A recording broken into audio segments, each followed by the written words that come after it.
നമസ്കാരം എല്ലാവർക്കും സ്വതൻ മനുവിൻ്റെ പുതിയ എപ്പിസോഡിലേക്ക് ഹൃദയം നിറഞ്ഞ സ്വാഗതം. നീതു. ഇന്ന് സ്വതൻ മനുവിൽ ഞാനൊരു വെറൈറ്റി ഡിഷുമായിട്ടാണ് വന്നിരിക്കുന്നത്. മഷ്റൂം ബിരിയാണിയാണ് ഞാനിന്ന് ഉണ്ടാക്കാൻ പോകുന്നത്.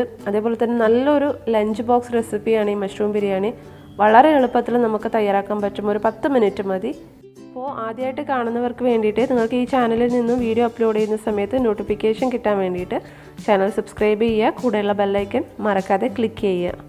അപ്പോൾ നമുക്ക് റെസിപ്പിയിലോട്ട് പോവാം. ഞാനിപ്പോൾ മഷ്റൂം ക്ലീൻ ചെയ്ത് വെച്ചിട്ടുണ്ട്. ഒരു 200 ഗ്രാം മഷ്റൂം ഉണ്ട്. അത് നന്നായിട്ട് വെള്ളത്തിൽ കഴുകിയിട്ട് അതിൻ്റെ പുറത്തെ തൊലിയൊക്കെ കളഞ്ഞ് വെച്ചിട്ടുണ്ട്. ഇനി ഇത് നമുക്കൊന്ന് കട്ട് ചെയ്യണം. കട്ട് ചെയ്യുന്നത് നിങ്ങൾക്ക് ഇഷ്ടമുള്ള ഷേപ്പിൽ കട്ട് ചെയ്തെടുക്കാം. അപ്പം ഇതുപോലെ നെടുകെ 2ആയിട്ട് കട്ട് ചെയ്യാം. അതല്ലാന്നുണ്ടെങ്കിൽ വീണ്ടും ഒരു പ്രാവശ്യം കൂടി നെടുകെ കട്ട് ചെയ്തെടുക്കാം. പക്ഷെ ഒരുപാട് ചെറിയ കഷ്ണങ്ങളായി കട്ട് ചെയ്യാതിരിക്കുക, കാരണം അതങ്ങ് പൊടിഞ്ഞു പോകും. അപ്പോൾ മഷ്റൂമൊക്കെ വളരെ ടെൻഡറായിട്ടുള്ള ഇതാണല്ലോ, അപ്പോൾ പെട്ടെന്ന് പൊടിഞ്ഞു പോകും. അപ്പോൾ അതുകൊണ്ട് ഒരു അത്യാവശ്യം വലുപ്പമുള്ള രീതിയിലൊന്ന് കട്ട് ചെയ്തെടുക്കാം. അപ്പോൾ ബാക്കിയുള്ള ഇൻഗ്രീഡിയൻസ് എന്ന് പറയുന്നത് ഇപ്പോൾ സവോളയാണ്. സവോള ഞാൻ 2 ചെറിയ സവോള ഇതുപോലെ നന്നായിട്ട് സ്ലൈസ് ചെയ്ത് വെച്ചിട്ടുണ്ട്. പിന്നെ വേണ്ടത് ഇഞ്ചി വെളുത്തുള്ളി പേസ്റ്റാണ്. 1 ടേബിൾ സ്പൂൺ ഇഞ്ചി വെളുത്തുള്ളി പേസ്റ്റ് ഉണ്ട്. കൂടെ 2 പച്ചമുളക് കൂടെ ഞാൻ ചതച്ച് വെച്ചിട്ടുണ്ട്. പിന്നെ ഒരു മീഡിയം സൈസുള്ള തക്കാളിയാണ്. തക്കാളിയും ചെറുതായിട്ട് അരിഞ്ഞ് വെച്ചിട്ടുണ്ട്. പിന്നെ വേണ്ടത് നമ്മൾ അരിയാണ്. ഞാനിപ്പോൾ 1 കപ്പ് അരിക്ക് വേണ്ടിയിട്ടുള്ള കണക്കാണ് പറയുന്നത്. ഞാൻ ഇവിടെ ബസ്മതി റൈസാണ് എടുത്തിട്ടുള്ളത്. അപ്പോൾ അരി നന്നായിട്ട് കഴുകിയതിന് ശേഷം നമ്മൾ ഒരു 10 മിനിറ്റ് അരി ഇതുപോലെ കുതിർത്ത് വയ്ക്കുക. അപ്പോൾ കുതിർത്തതിന് ശേഷം അരി കഴുകാൻ നിൽക്കരുത്, അരിയൊക്കെ പൊടിഞ്ഞു പോവും. അതുകൊണ്ട് കഴുകിയതിന് ശേഷം മാത്രം കുതിർത്ത് വയ്ക്കുക. ഇപ്പോൾ ഒരു 10 മിനിറ്റ് കഴിഞ്ഞിട്ടുണ്ടെങ്കിൽ അത് സ്ട്രെയിനറിലേക്ക് മാറ്റാം കേട്ടോ. അപ്പോൾ വെള്ളത്തിൽ തന്നെ ഇട്ട് വെക്കരുത്. അപ്പോൾ നമുക്കിത് കുക്കറിലാണ് ഉണ്ടാക്കാൻ പോകുന്നത്. അപ്പോൾ നമ്മൾ ആദ്യം തന്നെ കുക്കർ ചൂടാക്കുക. ഇപ്പോൾ ചൂടായ കുക്കറിലേക്ക് നമുക്ക് നെയ്യ് ഒഴിച്ചു കൊടുക്കാം. ഇപ്പോൾ ഞാനിവിടെ 2 സ്പൂണ് നെയ്യ് ഒഴിച്ചു കൊടുക്കുന്നുണ്ട്. അപ്പോൾ നിങ്ങൾക്കത് വേണമെന്നുണ്ടെങ്കിൽ കുറയ്ക്കാം, അല്ലാന്നുണ്ടെങ്കിൽ കൂട്ടാം. അപ്പോൾ ഇതിലേക്ക് ഞാനൊരു 1/2 ടീസ്പൂൺ പെരുംജീരകം കൂടി ചേർത്ത് കൊടുക്കുവാണ്. അതേപോലെ തന്നെ ഒരു 4 ഏലക്കായ ചേർക്കുന്നുണ്ട്. അതേപോലെ ഒരു ചെറിയ കഷ്ണം പട്ട ചെറുതായിട്ട് കഷ്ണങ്ങളാക്കി ചേർത്ത് കൊടുത്തിട്ടുണ്ട്. പിന്നെ വേണ്ടത് ഗ്രാമ്പുവാണ്. ഒരു 4 ഗ്രാമ്പു ചേർത്ത് കൊടുക്കാം. പിന്നെ ഒരു തക്കോലം. അപ്പോൾ ഇത്രയും ചേർത്തിട്ട് ഇതൊന്ന് മൂപ്പിക്കുക.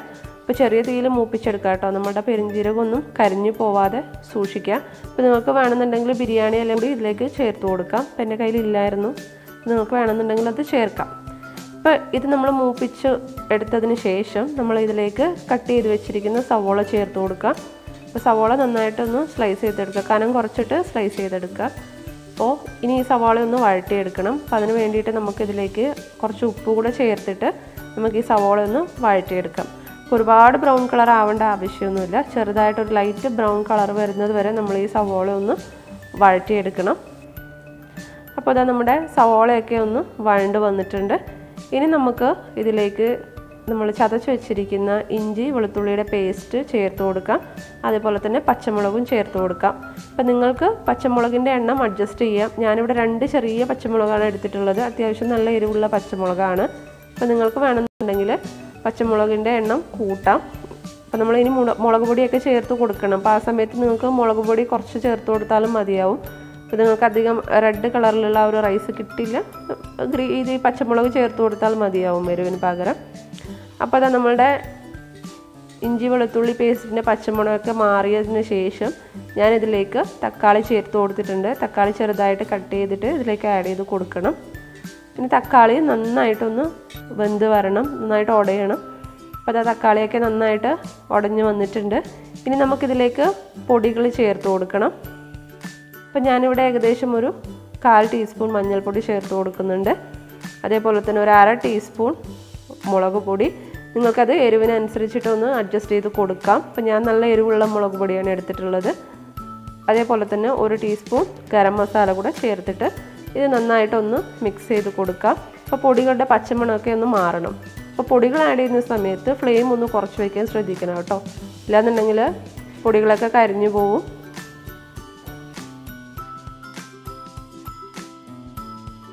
അപ്പോൾ പൊടികളുടെ പച്ചമണമൊക്കെ മാറിയിട്ടുണ്ട്. ഞാൻ അതിലേക്ക് നമ്മൾ കട്ട് ചെയ്ത് വെച്ചിരിക്കുന്ന മഷ്റൂം ചേർത്ത് കൊടുത്തിട്ടുണ്ട്.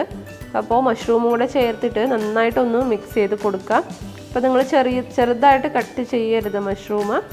അപ്പോൾ ഇതുപോലെ കട്ട് ചെയ്തെടുക്കുന്നതാണ് നല്ലത്, കാരണം അത് പെട്ടെന്ന് വെന്ത് കിട്ടും. അതിന് അത്രയൊന്നും വേവില്ല. അതേപോലെ തന്നെ പെട്ടെന്ന് പൊടിഞ്ഞു പോവും. അതുകൊണ്ട് അത്യാവശ്യം വലിപ്പമുള്ള രീതിയിലൊന്ന് കട്ട് ചെയ്തെടുക്കാം.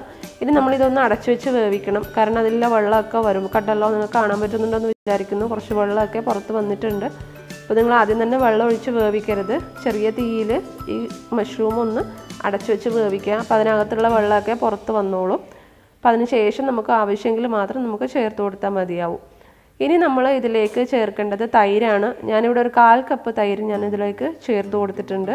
നന്നായിട്ടൊന്ന് മിക്സ് ചെയ്തെടുക്കണം. നമ്മളൊന്ന് ചൂടാക്കണം. ഇപ്പോൾ നിങ്ങൾക്ക് തൈര് ചേർക്കേണ്ടെന്നുണ്ടെങ്കിൽ അതിന് പകരമായിട്ട് ചെറുനാരങ്ങ നീര് കൂടി ചേർത്ത് കൊടുക്കാം. പുളിക്ക് വേണ്ടിയിട്ടാണ്. പക്ഷേ തൈര് ചേർത്ത് കൊടുക്കുന്ന സമയത്ത് നമ്മളുടെ റൈസൊക്കെ നന്നായിട്ട് ടേസ്റ്റി ആയിട്ട് നമുക്ക് കിട്ടും. അപ്പോൾ ഇതുകൂടെ ചേർത്തിട്ട് ഒന്ന് തിളപ്പിക്കുക. അപ്പോൾ ഇതാ നമ്മുടെ മഷ്റൂമൊക്കെ ഒന്ന് തിളച്ച് വന്നിട്ടുണ്ട്. മഷ്റൂമൊക്കെ ഓൾറെഡി ഏകദേശം വെന്തിട്ടുണ്ട്. ഇനി നമുക്ക് സ്ട്രെയിനറിലേക്ക് മാറ്റി വെച്ചിട്ടുള്ള റൈസ് ഇതിലേക്ക് ചേർത്ത് കൊടുക്കാം. അപ്പോൾ നിങ്ങളൊരു കാര്യം ശ്രദ്ധിക്കുക, 10 മിനിറ്റ് കഴിഞ്ഞാൽ റൈസ് സ്ട്രെയിനറിലേക്ക് മാറ്റണം. വെള്ളമൊക്കെ മാറ്റിയിട്ട് വേണം ഇതിലേക്ക് ആഡ് ചെയ്ത് കൊടുക്കാൻ വേണ്ടിയിട്ട്. അപ്പോൾ നമ്മുടെ റൈസും കൂടി ചേർത്തിട്ട് നന്നായിട്ടൊന്ന് മിക്സ് ചെയ്ത് കൊടുക്കാം. റൈസ് പൊട്ടിപ്പോവാതെ സൂക്ഷിക്കണം.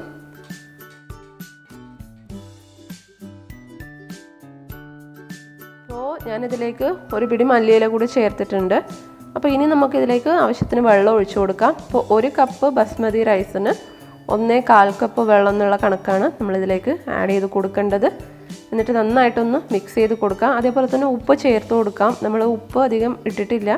അപ്പോൾ നമ്മൾ ഇത് ടേസ്റ്റ് ചെയ്ത് നോക്കുന്ന സമയത്ത് ഉപ്പ് കുറച്ച് മുന്നിട്ട് നിൽക്കണം. അപ്പോൾ മാത്രമേ റൈസിന് കറക്റ്റായിട്ട് ഉപ്പ് പിടിക്കുള്ളൂ. അപ്പോൾ നമ്മൾ ആവശ്യത്തിന് ഉപ്പ് ചേർത്ത് കൊടുത്തു. ഇനി നമുക്ക് ഇത് വേവിക്കാൻ വേണ്ടിയിട്ട് ഹൈ ഫ്ലെയിമിൽ 2 വിസിൽ, മീഡിയം ഫ്ലെയിമിൽ 1 വിസിൽ എന്നുള്ള രീതിയിൽ വേവിച്ചെടുക്കാം. ഇപ്പോൾ ജീരകശാല റൈസ് ആണെങ്കിൽ ഹൈ ഫ്ലെയിമിൽ 2, ലോ ഫ്ലെയിമിൽ 1 വിസിൽ, ഇങ്ങനെയാണ് ഇത് വേവിച്ചെടുക്കേണ്ടത്. ഇപ്പോൾ നമ്മൾ അടച്ചു വെച്ച് വേവിക്കാം.